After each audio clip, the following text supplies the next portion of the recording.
आयु 4 होती हैं। आयु कितनी होती हैं? कौन कौन से? मनुष्य, देव, नारकी और तिर्यंच। इसमें से आयु सिर्फ एक अशुद्ध है। आयु एक अशुभ है क्योंकि तिर्यंच भी जानवर मरना नहीं चाहता है। आप देखते हैं कोई जानवर मरना नहीं चाहता है, इसलिए आयु एक अशुभ है। कौन सी? नरक। ये देखो हमने घर में नरक तो नहीं मचा रखा है। नारता इति नारका, जहां जीना नहीं चाहे और जीना पड़े वो नरक है। और हमारी कलह से हमने घर घर में नरक बना रखे। आज पति को यदि 10 बजे जाना हो, वो बेचारा 7 बजे ही चला जाता है। बोले माथा फोड़ी होगी, इससे अच्छा तो बाहर ही चल। 4 बजे क्लासें खत्म हो जाती हैं, हम कहीं कहीं स्कूलों में रुकते हैं। एक बार तो वो सर 7 बजे तक बैठे थे। मैंने कही क्लास कितने बजे खत्म होती? बोले वो तो 4 बजे। मैंने कहा आप अभी तक बैठे? बोले घर में जाऊंगा तो झंझट होगी, इसलिए सोचता हूँ जितना टाइम यहाँ कट जाए ठीक है। ऐसी घरों की हालत बना रखी हमने, मनुष्य गति में नरक गति लाकर खड़ी कर दी। हर घर में द्वंद्व है, आदमी सदमे में है, सहमत सहमत है। अरे खुल कर जियो। हमारे बच्चे भी क्या देखेंगे कि दादी के पास मम्मी बैठती थी, थोड़ी देर अच्छी बातें करती थी, सुख दुख की पूछती थी, वो तुमसे पूछेंगे, वरना तुम्हें घर में छोड़ देंगे। तो आप लोग भी ध्यान रखना इस बात का कि हम घर में स्वर्ग लाएं, लेकिन आयु एक शुभ है और गति 2 शुभ है। हाँ, तो आप ध्यान रखना। आपको कहा आयु, नरक गति की आयु खराब है, हम नरक में जाना नहीं चाहते, लेकिन चले जाएं तो मरना नहीं चाहते हैं। तिर्यंच गति में भी कोई मरना नहीं चाहता है, और पहले जाना नहीं चाहते हैं, फिर मरना नहीं चाहते हैं। तो हम लोग कोशिश करेंगे कि हम मायाचारी नहीं करेंगे। अभी आपको पता है, ऐसे आप लोग अच्छे से हमसे बोलते हो, कोई बात भी बोलोगे तो माता जी, और घर पे बड़े लोगों से बोलना पड़े तो उलझ के बोलते हो। अपने वाणी की गरिमा लाओ, अगले बार वाणी नहीं मिलेगी। पंचेंद्री तक भी स्पष्ट बोलने की शक्ति नहीं मिलती है। हमारी रसना इंद्री तो 2 इंद्री से चालू हो जाती है, 2 इंद्री में रसना इंद्री मिलती है, लेकिन स्पष्ट बोलने की कला नहीं मिलती है। नरकों में जाओगे तो क्या इतना मौका मिलेगा भजन स्तुति करो? नहीं मिलेगा। तिर्यंच में जाओगे तो मन भी करेगा तो बोल नहीं पाओगे। 1-2 जानवर बोलते हैं, बाकी तो वो अपने भाषा में बोलते हैं। और देव गति में भोगों की प्रचुरता गए, सिर्फ मनुष्य गति ऐसी है जहां से सब रास्ते खुले।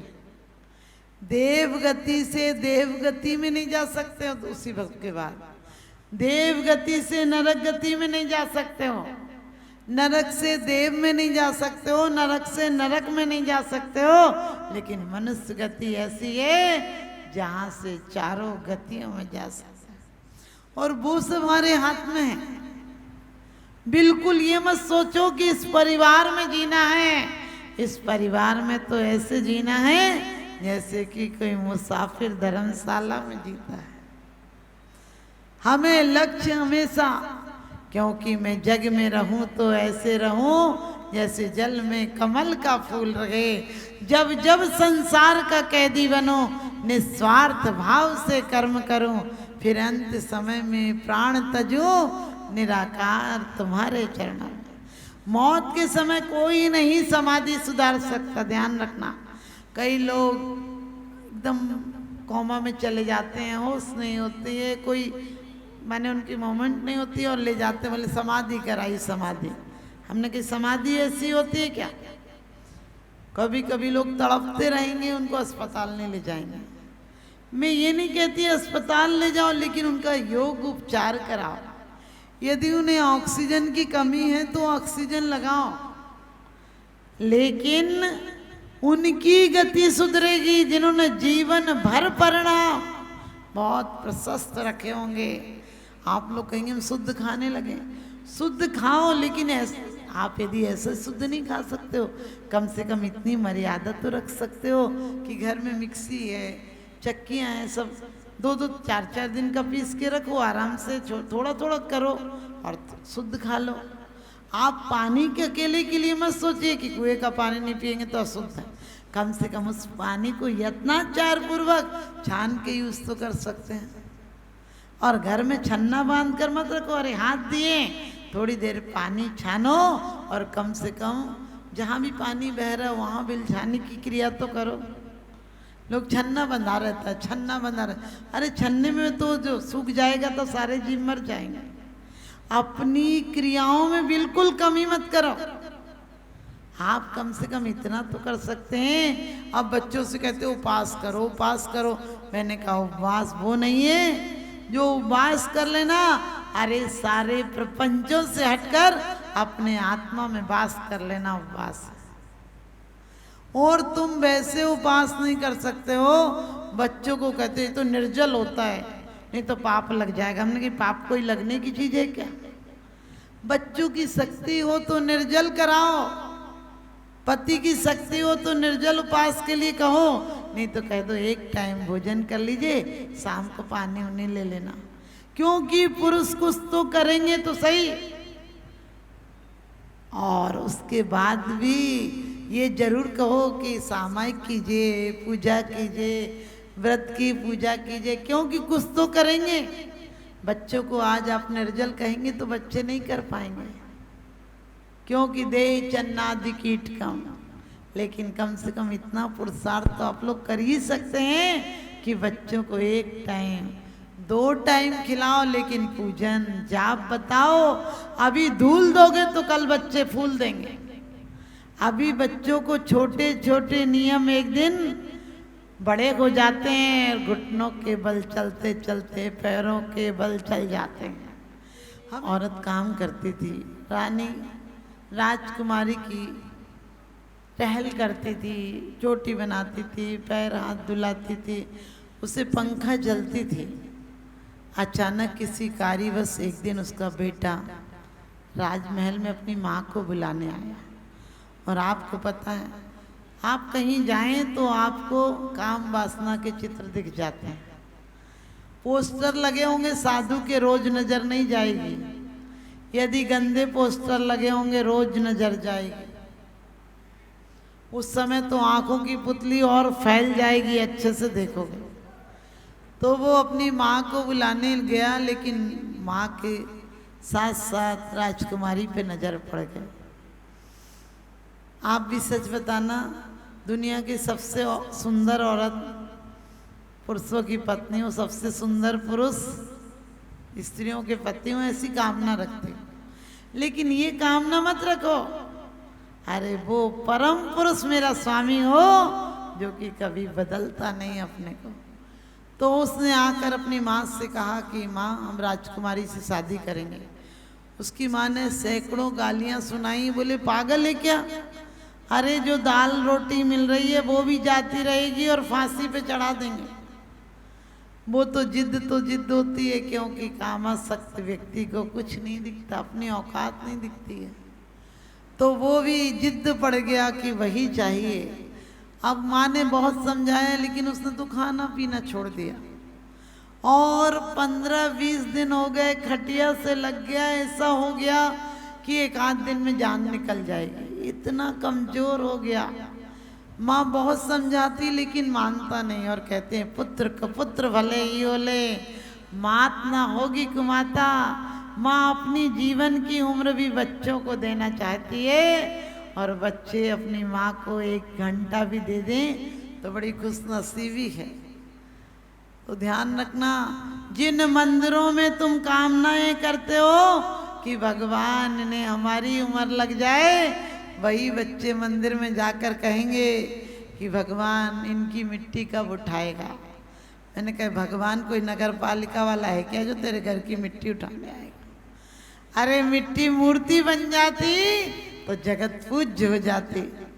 तो उसी प्रकार से उस माँ ने रो रो कर कहा राजकुमारी के पैरों में पड़कर कि मैं अजीब धर्म संकट में पड़ गई हूँ। पहले नौकरानियों से भी माँ कहते थे।